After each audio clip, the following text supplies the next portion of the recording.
Awesome. Okay, so welcome, Tim, our wonderful audience, to Building a World Where We All Thrive.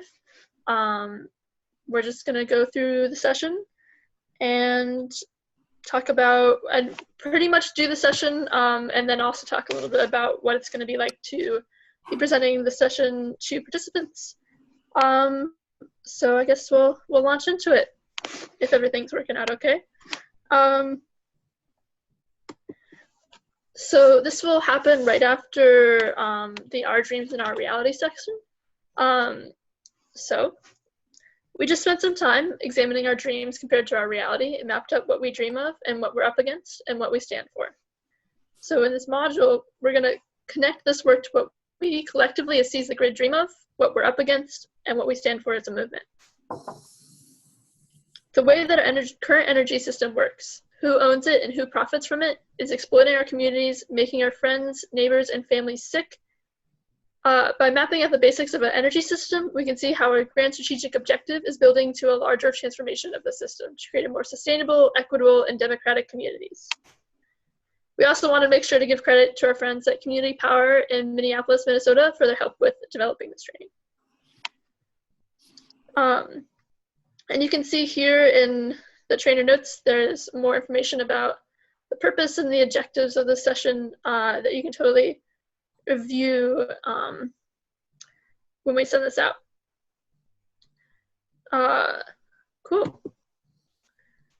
So on the screen now is our vision and grand strategic objective. Tim, could you read out both of these statements out loud? Sure. So, vision. Seize the Grid is a network of youth committed to justice and equity for humanity and the environment. We strive for a social, economic, and political transition to a world in which all people may thrive through a changing climate. We believe humanity is part of a global ecosystem, and we are committed to transforming the institutions that perpetuate unjust exploitation. We act now for the wellness of our generation and future generations. Grand strategic objective. All those who stand for justice and equity and support for utility companies that burn fossil fuels and exploit our communities, creating the conditions for a just transition to community-owned clean energy by 2030. Awesome. So having read these statements, what resonates for you? And what in these statements line up for what we describe for our dreams?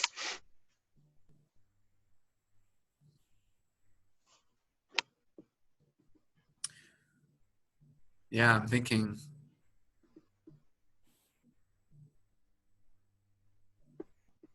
I mean, I really love this idea of humanity being connected as part of a global ecosystem. And I love that Seize the Grid isn't just focused on, winning clean energy or stopping climate change, but we're committed to ending exploitation in all its forms, and we're committed to winning an energy system that sets us on the right path to a just and equitable future for our communities. Awesome. So we're going to dive in right now with a video. So this video centers participants on the problems and the solutions we are advocating for, and it's really in line with our narrative and guiding principles. And it's from Trade Unions for Energy Democracy. And similar to how we've been working together up until now, this video shares a vision or a dream of what we could have in place of our current energy system. So we're going to dig into these concepts more in depth throughout this module. We're not going to watch this video now because I know Tim and Anastasia, you've both already seen it, but the link is in the slides for folks coming after who want to watch it. So remembering back to when you watched this video, either one of you can answer what stood out to you in the video and what is important to you about what you saw in the video.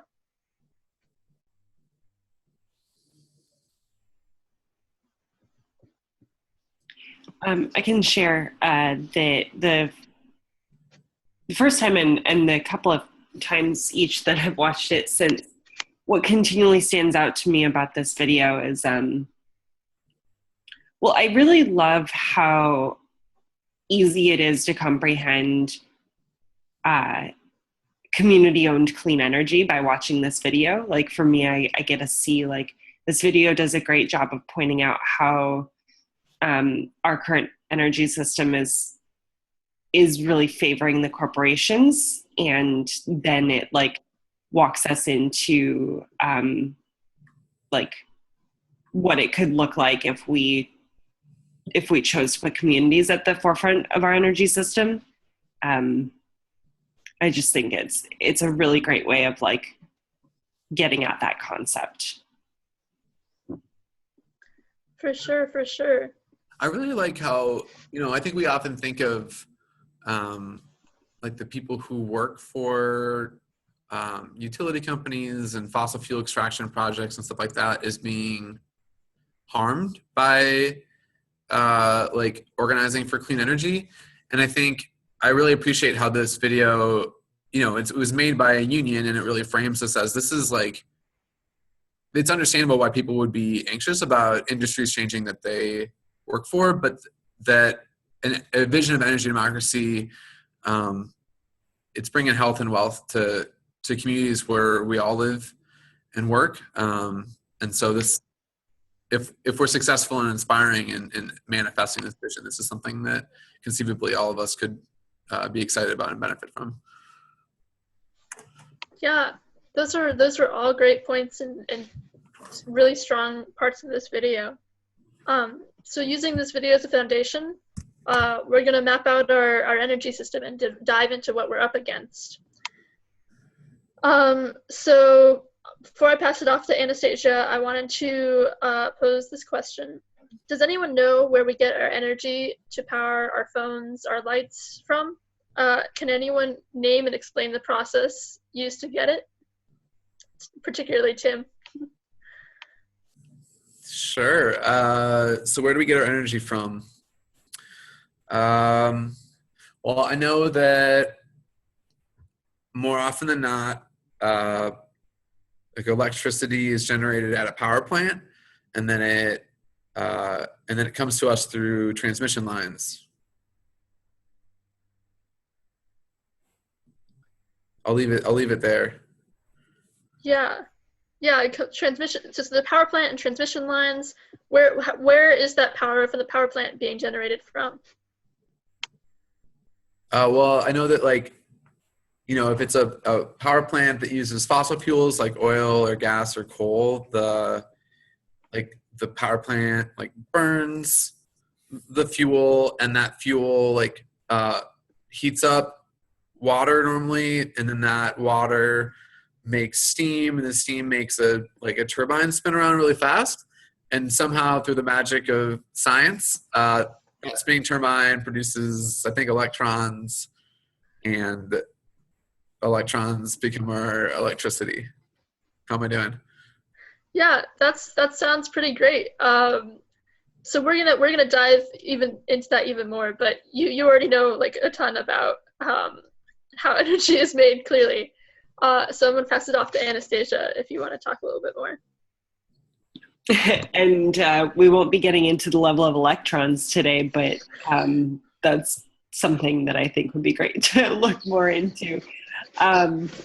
So we want to familiarize folks in the room with the basic components of our energy system, so that we understand each step in the process. And we know that there is a lot that could be covered when we start talking about extraction of fossil fuels. So we're just going to stick to some of the key highlights here, and particularly today focus on extraction of coal and natural gas. And we recognize that oil or nuclear could also be facing a particular region of the country. So feel free to focus more on that depending on where you're at. So Tim, you were just describing, great, we have power plants that are starting with coal or oil, How much do you know about extraction? Have you thought about that much? Why don't we start with coal extraction? And what do you know about how we mine coal in this country? Tim, if you wouldn't mind sharing. Cool. I'm just gonna side note. I'm gonna start playing the role of somebody who doesn't know as much about this. I think that seems like it could help. Yeah. So what do we know about coal extraction? I've heard that it's like I hear a lot about Appalachia and like coal coming from there, and I've heard that people are like worried about the land there and how mining coal is like changing the landscape. Yeah, absolutely. So what you're referencing is mountaintop removal coal mining that's happening in Appalachia. So that's really great that you already know about the changing landscape. And have you heard folks talk about any concerns that people are facing in Appalachia with coal mining happening in their communities?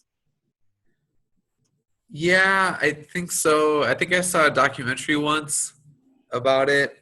I remember there's like something about like water. Do you remember anything else about that? Just something about how the water wasn't like the mining wasn't good for the water. Yeah. And that people were unhappy about that. Yeah, absolutely. Great. Awesome that you've seen a documentary about it.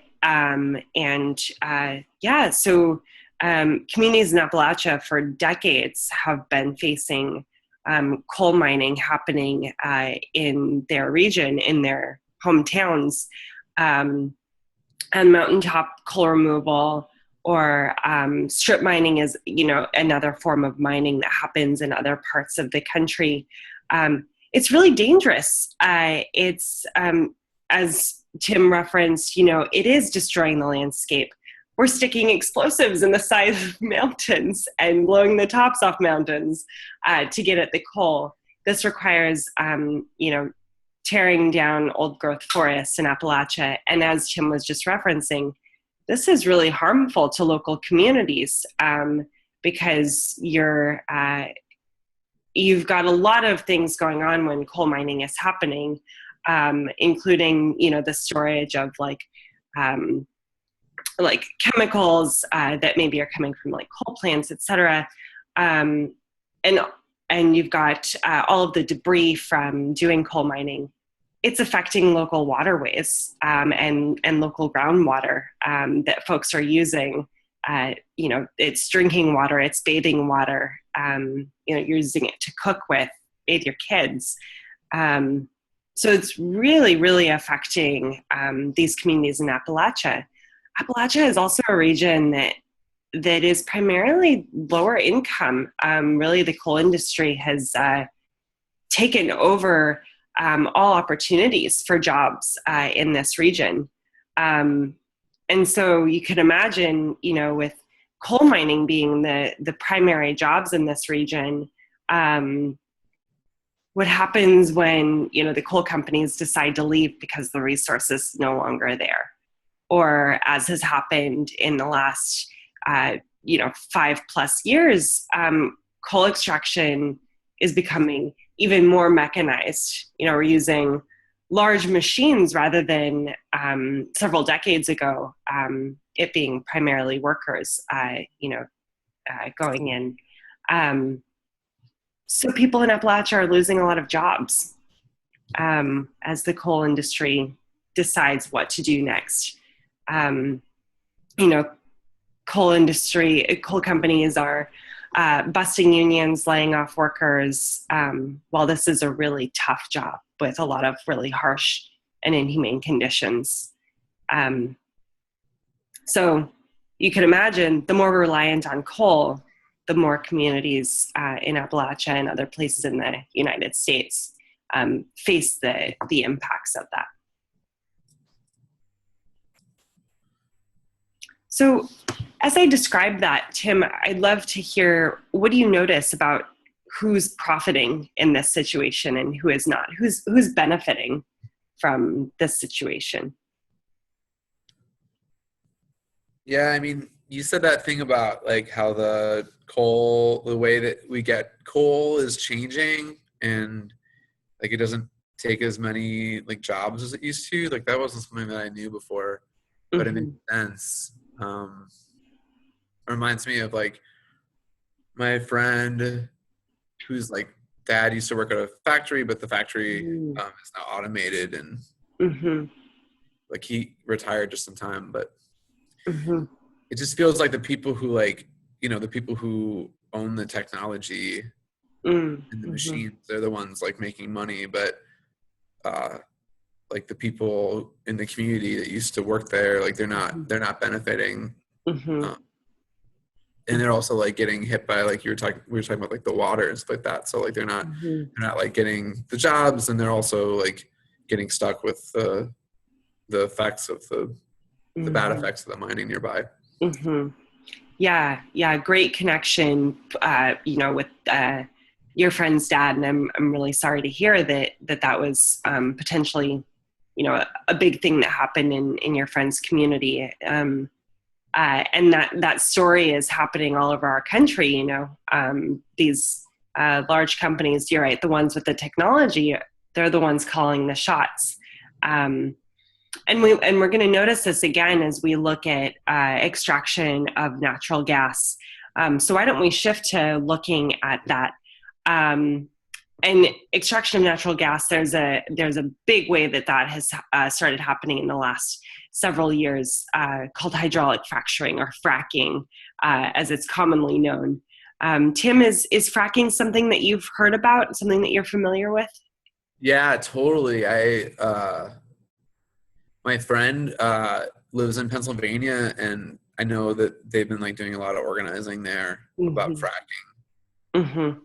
Yeah, you're right, there's a lot of really great work on the ground all over the country happening. Folks saying no to fracking in their hometowns.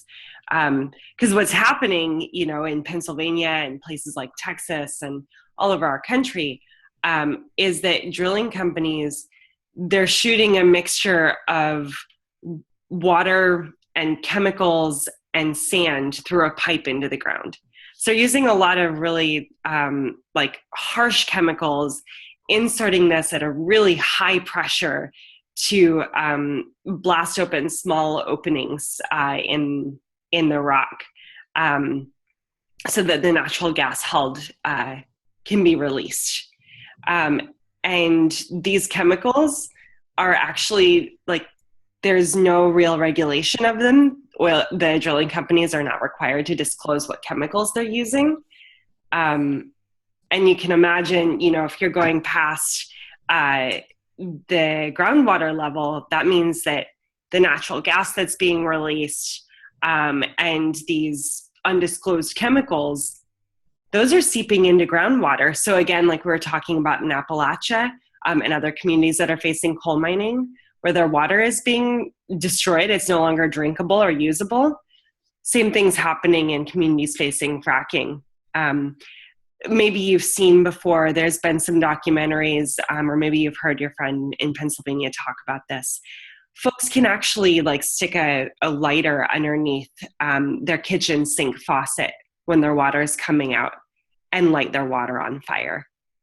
Have you seen something like that before? Yeah, I was thinking about that when you were talking about the water. I don't know anybody who has water like that, but I've seen like photos of that. It's like really. Yeah, that's pretty alarming, isn't it? Like, could you imagine that being the case? That water is not usable for you and your family. Yeah, that's fucked up. Yeah, it is fucked up. Yeah, it is. It definitely gets my blood boiling in a certain way. And that's why I'm inspired by, people like your friend in Pennsylvania who are organizing to say, we want something different happening in Pennsylvania and in our town. And so again, people who live near fracking sites, it's a lot of rural areas, so rural communities.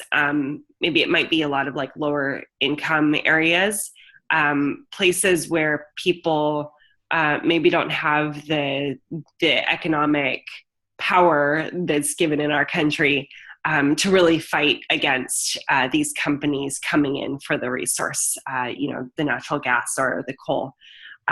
So people living near fracking sites, their water is undrinkable. It's not safe for household use. And it's like the same communities that are already facing so many other, issues, as a result of the way that our economy is set up in this country. They're facing even more issues than, with the fossil fuel industry coming in and disrupting, their health, their water, their way of life. Yeah. How are you feeling about that? What are you noticing right now? I mean, to be honest, it just gets kind of overwhelming, like, Mm-hmm. like you think, I don't know. Mm-hmm. Like everywhere you look, like there are more people dealing with like more bullshit in their communities, and Mm-hmm. doesn't matter like where you get your power from. There's like someone like making money while like your friends are getting sick or Mm-hmm. losing jobs and stuff like that. Mm-hmm. Yeah, I hear you. It can be really overwhelming to take it all in, and it definitely, might can be overwhelming to to the families, to the individuals, facing this directly, or to the workers that are losing their jobs. Like all of us are definitely feeling the impact of this in different ways. So and we're going to continue on with mapping out our energy system, but I appreciate that you're sharing what you're feeling, Tim, because it's with this knowledge that we have more power to do something about this, and we'll see solutions later in this presentation, so that we don't just have to accept coal mining, oil drilling, fracking in our communities. So with that, I'm going to pass it back to Ari at this point to walk us through continuing to map out our energy system. Cool, thanks, Anastasia. Yeah, so as you were kind of talking about in coal and natural gas, we can see how these have been set up to value corporate profit over community health and wealth. And that is just step one in a system that does that. So next we're going to talk about generation. So where is the fuel taken that we just learned about, so we can power our homes, charge our phones, and our laptops? Where's the fuel taken? I know that I grew up by like a train track, and you can like see like sometimes you can see like cars that are like train cars that are full of like you can see the coal coming out the top, and I guess I always assumed they were like going to power plants. Yeah, that's right. They're going to power plants, and massive power plants, and they go through rail, just like you were saying. And does anybody know how much it costs to build one of these coal-fired power plants? I don't know. I guess I had never really thought about it before. Probably a lot. Yeah, it is a lot. It's actually $2.1 billion. Wait. Billion? You said with a B? Yeah, with a B, $2.1 billion. And this might be a little bit easier question. Can you guess how a utility company might be paying off that multi-billion-dollar investment? I mean, I don't know. Is it like the government paying for it, or like, is the company paying for it? Well, actually, the utility companies are paying for these large polluting power plants with your family's money. Every customer, every utility bill is that money is going towards building these huge unjust power plants. Anyway, because like my taxes or like my energy bills or? It's your energy bill. It's going up through your energy bill.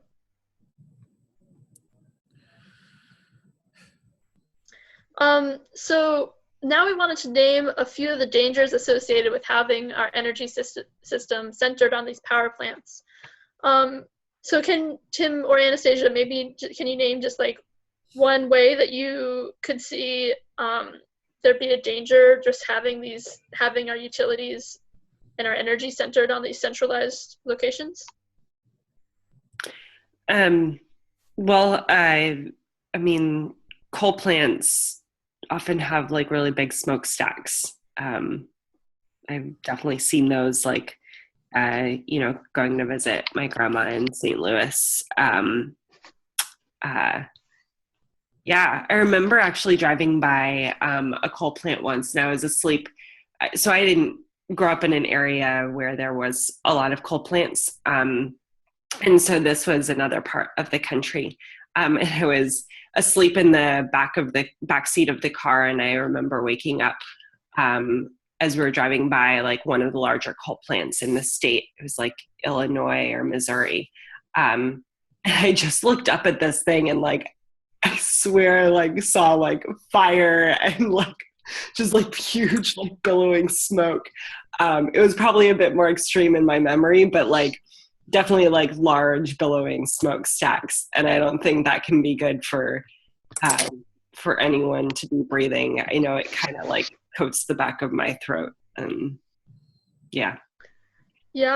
Wow, that's an intense story. Thank you for sharing it. But you're absolutely right that these centralized power plants subject communities to higher rates of asthma and cancer, and also brings a huge economic depreciation for those areas, and reinforces gentrification and housing segregation based on income level or skin color. And these power plants are also often built in lower income neighborhoods or on tribal lands, which is pretty unjust. So that means that our money, your family's money, your university's money, your church's money, your city's money is all going to pay off these power plants that are making our communities sick and reinforcing racial and class oppression. That also means that because our government has backed up this energy system designed to maximize utility company profits, utility companies are routinely raising energy rates to pay off these massive investments in this failing energy system. At the same time, communities are experiencing the worst impacts of our extractive energy system, and are also the ones forced to choose between paying for groceries or paying to keep the lights or heat on. So y'all know a ton about generation, and we're gonna move on to transition now. So do y'all know how we get the energy produced in these power plants to our homes, schools, or businesses? That slide seems like a clue. Very well might be. Yeah, I mean, I know I've heard it's more complicated than I thought it was, but so maybe you can help me. But I know that like I've seen power lines, like the photo you have there, like nearby where I grew up. And I always assumed they connected to like a power plant.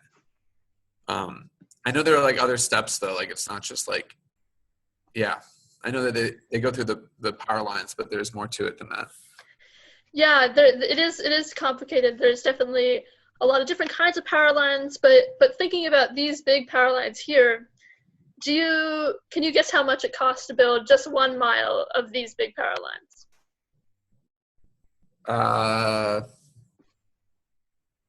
1 mile. 1 mile? I guess 1 mile is pretty far. $5,000.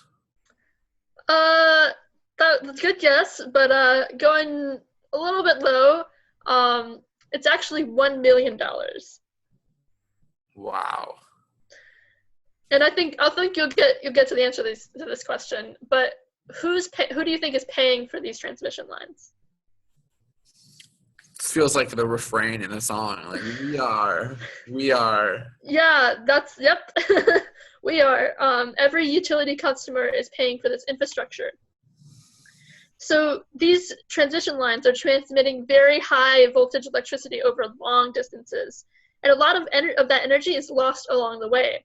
So think about how inefficient that is, that we would be transmitting energy across huge regions of our country. So all that coal mined in a town in Appalachia, or the gas fracked in Pennsylvania or Texas, not only are these communities already subject to the first-hand destruction of the dirty energy system, but we add insult to injury by needing to extract even more dirty fuel just to account for the energy we are losing, sending it from one part of the country to the other. So that's we're getting close to the end of the system. So don't fret yet. Next we have distribution. So the electricity in those transmission lines is not yet usable at the household level. If you were to plug your appliance directly into these transmission lines, the device would short and you would likely burn your house down. So how do we get electricity to a safe voltage for use? Is it like those little boxes up there in the photo? Yeah, that is definitely part of it. That's yeah, it's electricity is brought down in a voltage via something called a substation and transmitted onto these smaller lines. So this actually isn't a substation. But then this is the lower lines that that the voltage goes through, and the electricity travels to the final distance to the point of consumption, which could be your house, your apartment, an office, or a warehouse. And again, along this process, there's significant energy loss. Wow. So that's a lot to take in, but we're gonna bring it home in this next slide. So this kind of process happens all over the country, but it's also a little bit different everywhere. So we're gonna take a look at this map from the Washington Post, which kind of details where everybody around the country gets their power from. So maybe if we take a look at California, we can see exactly how much electricity is being generated in California and from what sources. And we can see most of y'all's electricity is being generated through natural gas and then nuclear, and then y'all are doing pretty well on solar and hydropower, and coal and oil are actually at the bottom for you all. So with your participants, you can dive a little bit deeper into this, and there's some more resources at the bottom. You can look here. This is so rad. Yeah, it's a pretty rad map, and I would encourage trainers to take a little bit of time to look through this website for your home places and also for the place you'll be training in. But yeah, it has really a lot of information about where your energy is primarily coming from. And there's also a link here for Puerto Rico, which isn't included on this map, but the Department of Energy has.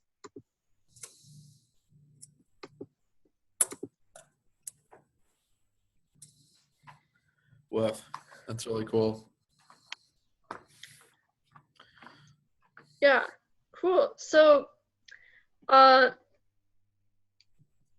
yeah, you can see that we still have a long way to go to reach our grand strategic objective that we read in the beginning, because we are not fully on 100% clean energy. So next we're going to talk a little bit about climate change.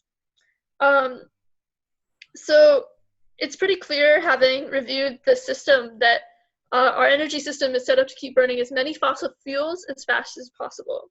And that's a huge problem, because the science says we have to stop burning fossil fuels as soon as possible to avoid the most catastrophic effects of climate change.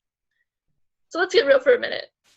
Researchers have found that we already have enough carbon in our currently existing extraction projects pumping fossil fuels out of the ground right now, to send us over the 2-degree edge.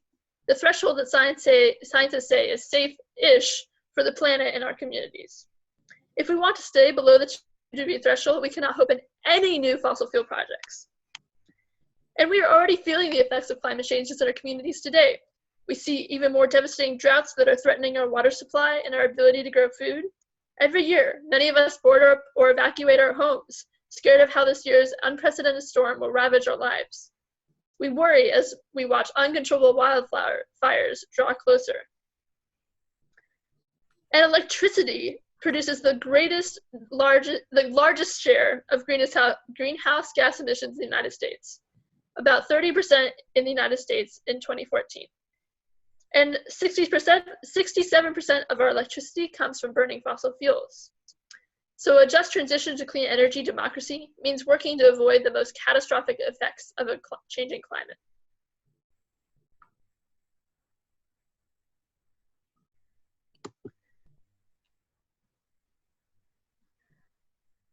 So to stop the worst impacts of climate change and change the equation around who benefits, we need an overhaul of our dirty, outdated energy system, not just more corporate-driven solutions.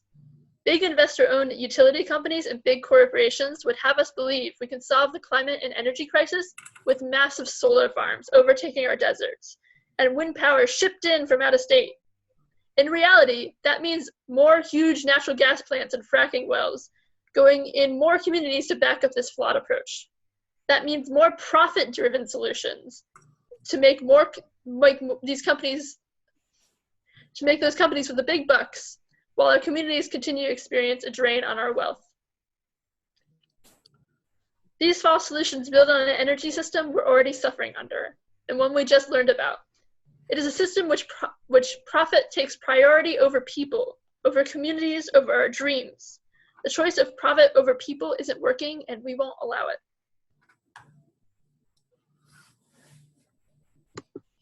Yeah, something I was thinking about just recently is that even that frame of like, it is profit versus people, like, I feel like that's a story that the companies we're talking about have just really reinforced for us. So I'm appreciating that it's like we get a look at like, no, we don't have to accept that it's an either or situation. Like communities can benefit from, you know, our energy system. So I've been thinking about that recently. Yeah. I think this is a really important part of Seize the Grid story, and this section of the welcome training is a little bit more of the trainer speaking, but I think that this is really where the previous section and trainers in the field can spend a little bit more time with question and answer previously, but this is really where we're leading the participants to this kind of realization. And so, can someone read out this slide? Our current energy system is no longer serving us, and the current utility business model is set up to reinforce social injustice and inequity that our energy system is built on. Yeah, so as we just saw, the energy system is owned and controlled by large, oftentimes investor-owned utility companies, focused on their own bottom line and making their wealthy investors happy. And it places an unequal burden on lower income communities and communities of color. This happens during energy pricing, energy generation, and energy extraction. And we've already seen that sites of energy extraction and generation disproportionately affect lower income communities and communities of color. For a low income family in the United States, $1 in $4 go toward their energy bills. Imagine for a moment what that money could do if it weren't going to dirty, exploitative utilities. This is energy poverty, the cost of making trade-offs between keeping lights on and other essential items: food, Medicare, rent, childcare. Families are left unable to pay their energy bills. And to top it all off, the utility business model is completely opposed to doing clean energy. There are currently so many legal and economic roadblocks to locally owned clean energy. Our current energy system is costing cities, universities, companies, and individual ratepayers millions of dollars. Customers bear the cost of investing in energy infrastructure no matter what. If we continue on this structure of an energy system, we will never reach 100% clean energy, stop the worst impacts of climate change, or reverse the burden on communities most impacted by this energy system. If we invested instead in community-owned clean energy, we could shift who owns the energy, who bears the risk, and who gets access to what wealth.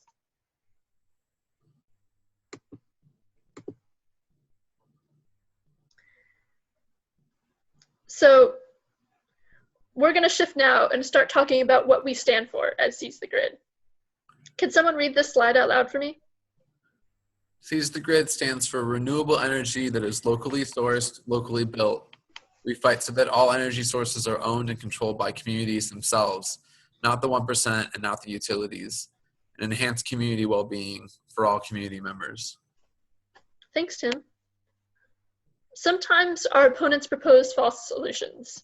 Has any of you ever heard of clean coal? Yeah.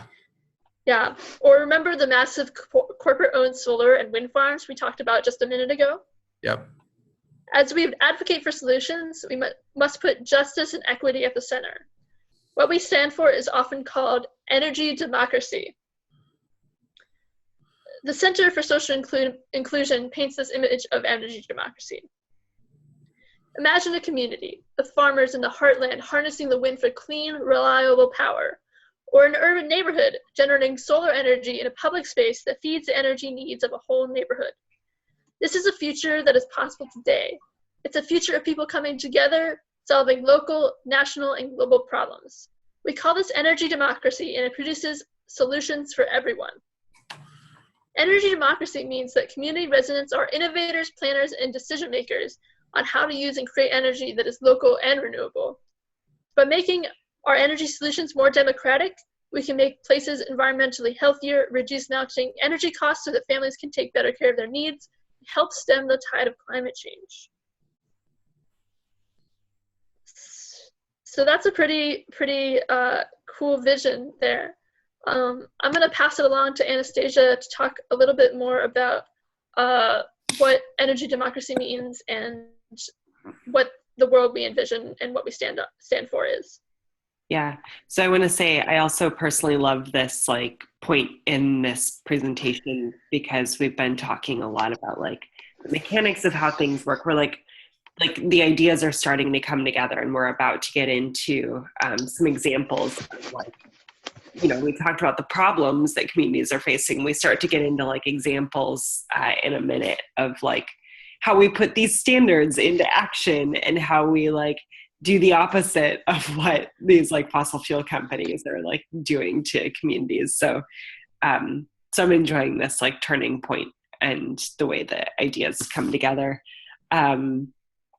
So standards for solutions, this is something that Seize the Grid wanted to name really explicitly. And we've drawn these standards from the Sierra Club's labor program and from other groups that work a lot on community rights and renewable energy. So would someone please read out loud the standards for me? Quality careers for all people employed in clean energy industries. Just transition that protects the livelihoods and well-being of fossil fuel workers and communities. Equitable access to clean energy-related economic opportunities, including careers, wealth, and clean energy infrastructure for vulnerable communities and individuals, including people of color, working class, and low-income people, women, and youth. Affordable clean energy, especially for members of vulnerable communities. Democratic accountability, meaning ensuring the clean energy industry operates within a democratic system of safeguards and transparency and in the public interest. Yeah, great. And so you remember the guiding principles of Seize the Grid that we looked at in the previous session. How do you see our guiding principles reflected in, maybe these standards or what we're talking about with the concept of energy democracy?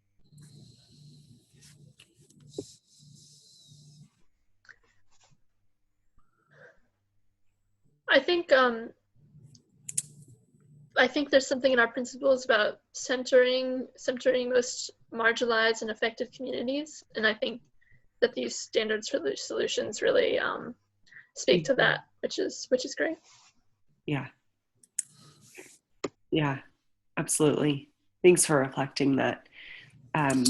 Yeah, I mean, as Ari was just saying, like, we're being handed a lot of false solutions to the climate crisis, to our energy system. And, in order to avoid taking those false solutions, we want to set standards for real solutions. So I also encourage you to keep these in mind, as in the next couple of slides, we're going to be looking at examples of people putting these exact standards into action. So why don't we go to the next slide? And we're going to look at, before we look at local examples, we really don't need to rely on fossil fuels. This is a map showcasing that renewable energy is enormously abundant. It's also something that can be very versatile in implementation. And so working on clean energy is a chance to just completely change our system. We get to change ownership of energy. We get to change who benefits from our energy system, because communities everywhere can access renewable energy in different ways. So that's what enables it to be something that's decentralized and more democratically controlled. So as this map will point out, this is potential state electricity self-sufficiency using a combination of different renewable energy resources. And you see, like, some of these states are like well over 100%, I think over 1,000%. And so, the point we want to get across here is that we have the tools to get to 100% clean energy. And it's a matter of getting some of the false solutions out of the way. Cool. Anyone want to reflect what they're seeing out of this slide? What strikes you in looking at this?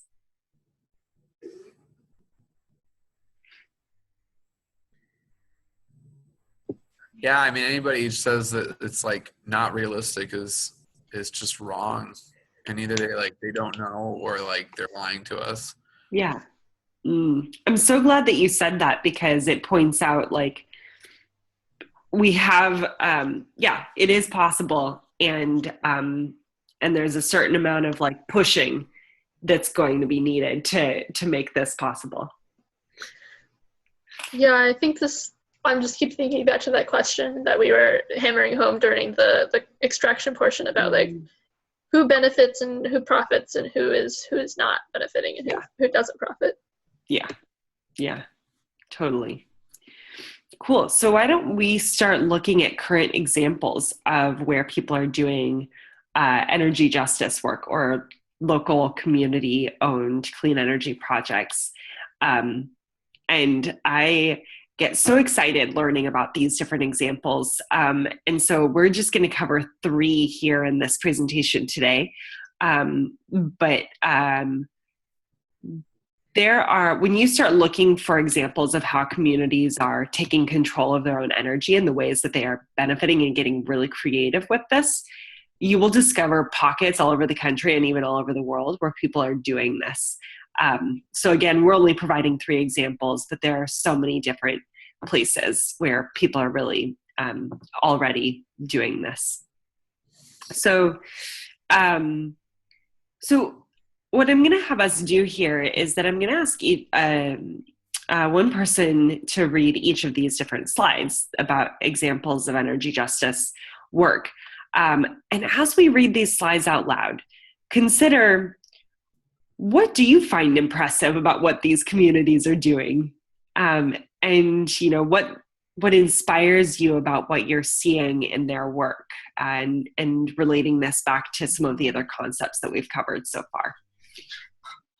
So, Ari, would you read out loud for me this solidarity story about Highland Park, Michigan? Sure, yeah. So in 2011, the local utility repossessed over 1,000 streetlights in Highland Park, Missouri, leaving the community in the dark. It's in Michigan. Michigan. Yeah.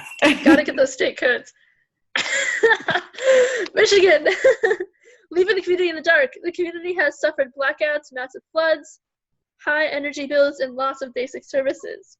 Solidarity formed the idea of using solar power to address the lightning need. It has evolved into an organization supporting a community effort to install solar-powered streetlights, save money on energy bills, and working together with neighboring communities to build a just and equitable energy system for all. Yeah. So really awesome story here. Seeing a community really take over control of what they want to see happen after a utility company kind of called some shots that were not so desirable. Great. So Tim, do you want to read the next slide for me about Minnesota? Wow, I hear that place is like the cultural capital of the Midwest. A lot of Minnesota. Great. In fall 2015, Cooperative Energy Futures was chosen to develop a community solar garden for the city of Edina, Minnesota, on the roof of the Public Works building. Cooperative Energy Futures will be leasing the roof space for 25 years for a solar garden large enough to cover 60 to 80 Edina households' full electricity needs.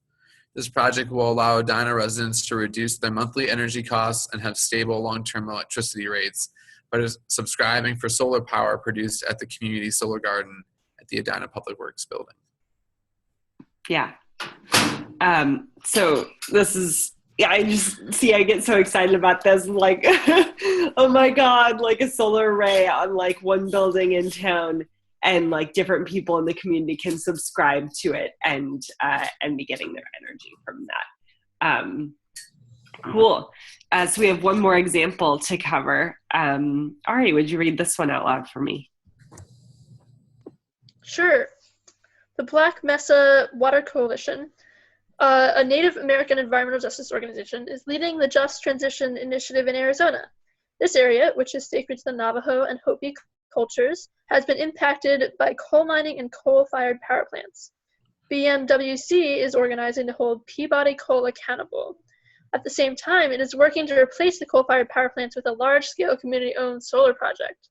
The project will provide clean energy to the community and send the excess power to California, which currently depends on the area's coal-fired plants. Revenue from the solar project would support other sustainable businesses, creating green jobs and economic development for Native communities. Thank you for sharing that. So, we learned a lot about what communities are facing with extraction, with, like rolling blackouts, high energy prices, all of these things that we've talked about. Here are 3 different communities that are really seeking to change that, to turn that story on its head. So I'd love to hear from both of you. What are you feeling inspired by here? What's standing out to you as you hear about what these different communities are doing?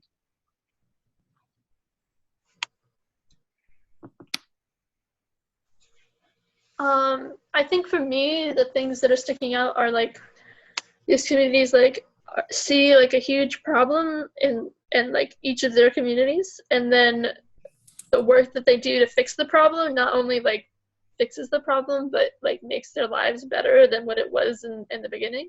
And I think that that's like a really cool way that like communities are seizing their own futures and like determining their own like visions.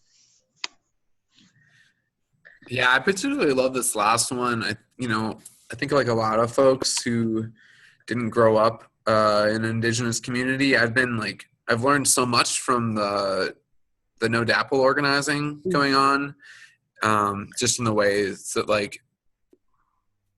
just the Indigenous communities in the U.S. have just been hit like time and again by so many different things there's just like a whole history of injustice. And so the idea of folks who are living in a place that has experienced all that, seizing, the control of their own energy system and being able to be self-sufficient in a way that they deserve is just really inspiring. Yeah. Agreed. Yeah.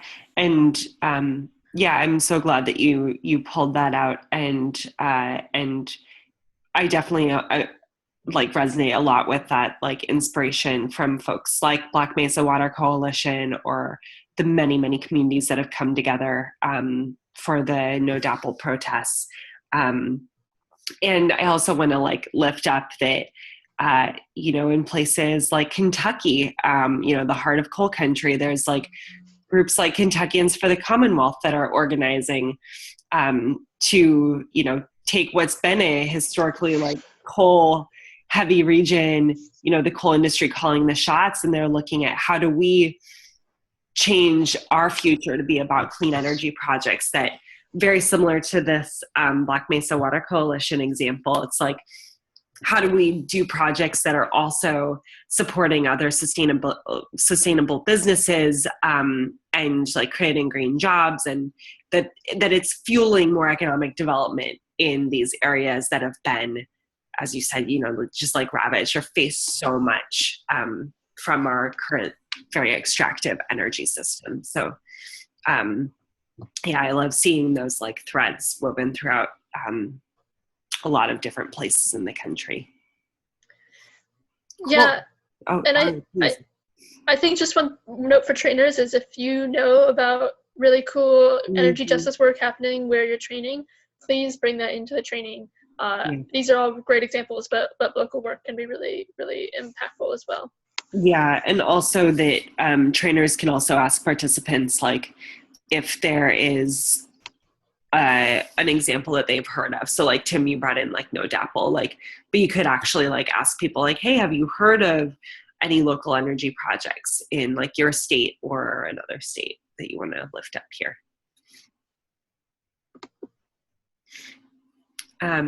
Cool. So moving on,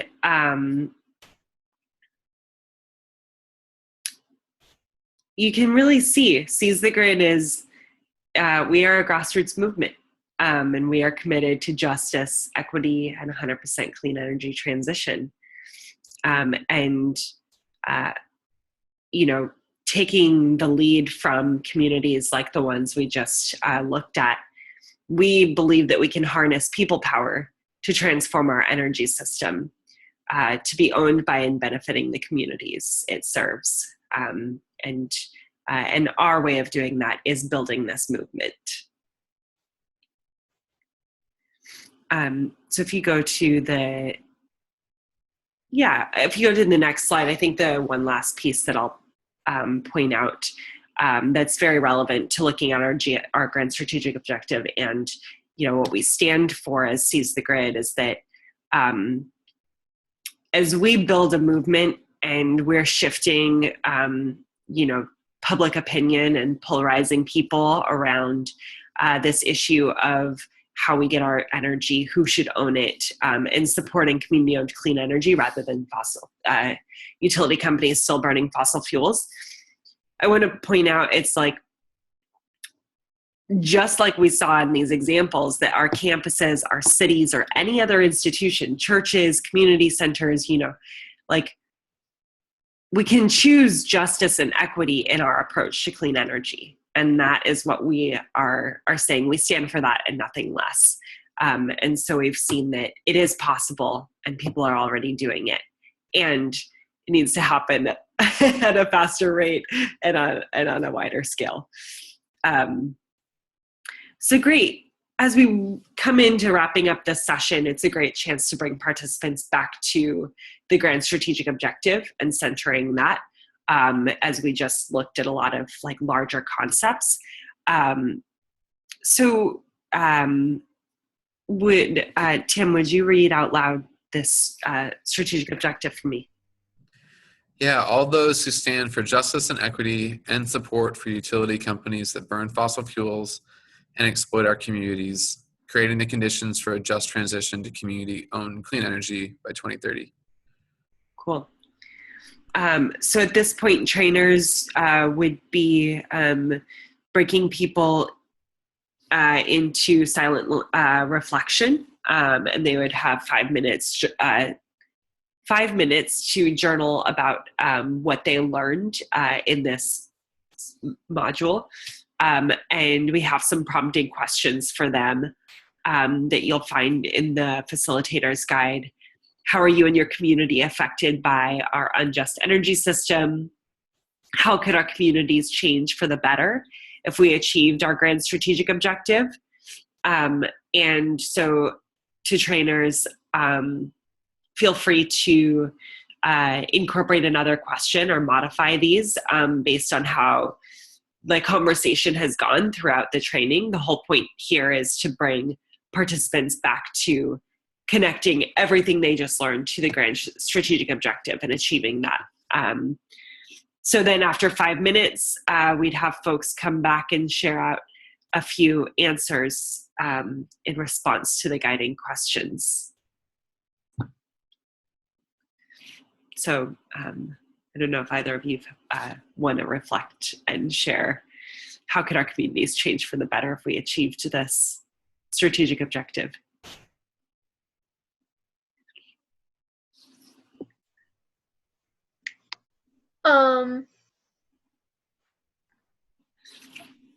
I can reflect on these. I think this might be like a larger reflection than just these questions, but something that I was worried about going into Seize the Grid is that it would just be focused on clean energy, and it wouldn't incorporate these justice aspects. And then through writing this training and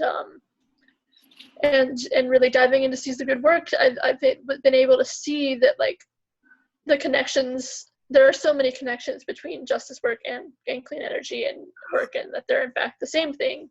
And I think that that's what this session is really trying to get at.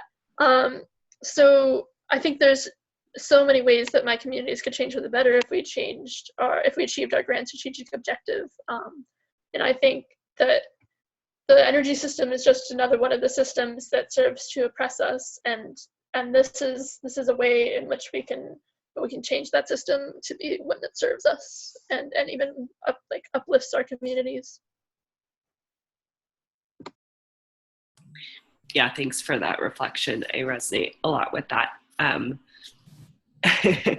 For me, it's been a gradual unraveling in my mind over the last several years of learning about energy issues, and then learning about energy democracy, and really like getting to a point of knowing in my heart, like, wow, like shifting our energy system can mean shifting the impacts and burdens placed, as a result of other like systems of oppression.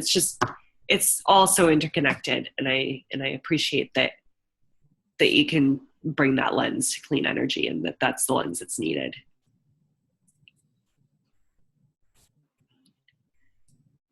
Cool. So then why don't we go to the last slide? So this is the end of the presentation, and definitely thank you to Ari and Tim for today. Thank you to everyone watching this training, and be sure to check out the recommended reading list at the bottom of the facilitator's guide for the Building a World Where We All Will Thrive section. There's tons of different resources that we were drawing from in creating this training. Lots of good reading to unpack these different concepts and learn about the different ways communities are actually doing this in real time, and how our movement will make that even more possible. Yeah, and I would definitely recommend that trainers go back and read through this whole guide and really do the activities themselves. But also, Tim, if you have any questions that are coming out of, you have seen less of this session, and if you have any questions that you think other people might also have about the session, feel free to shoot them off. Or if not, we can call it done, I think. Yeah. You mean like as questions trainers might have, or participants? Questions probably trainers would have. Mm-hmm.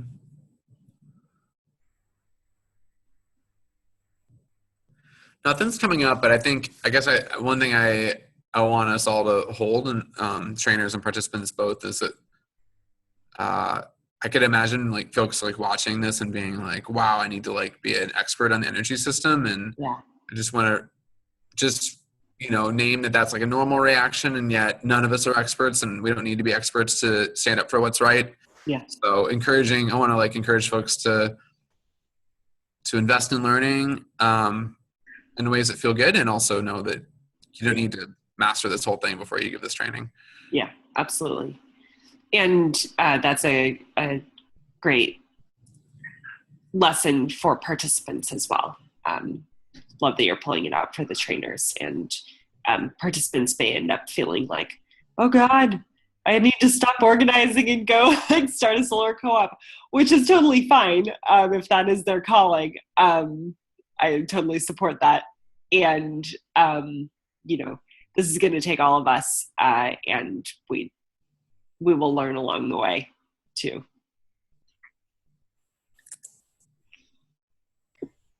Yeah, so congrats on making it through like probably one of the most content heavy sessions. If you're training on this, good luck. Should we stop the recording? I'll stop it.